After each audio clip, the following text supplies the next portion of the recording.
Over the course of 3, 4, or even 5 games, depending on how you look at it, Dark Souls has created and refined a number of rules and systems which returning players can naturally fall back into.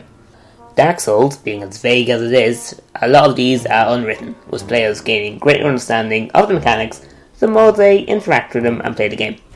We are explicitly told at the beginning that if we can get behind an enemy, we can perform a backstab, causing critical damage.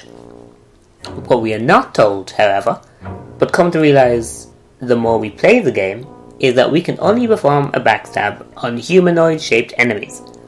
It's one of Dark Souls' strengths that this process of discovery is so gradual that there is no one point where we can look and say, oh, I learned this piece of information here, in this specific place. Which then, of course, makes it all the more meaningful when Dark Souls breaks its own rules.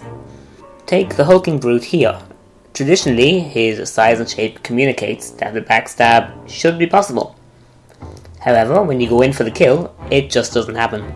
The same goes for the Swamp Bozzerer. And it's not due to size. The Fat Official carries the backstab vulnerability. We quickly realise that the big lumps of wooden boards and scaffolding strapped to these creatures' backs negate our ability to dole out critical damage from the rear. Dark Souls 3 trusts its players enough to communicate this through small visual cues.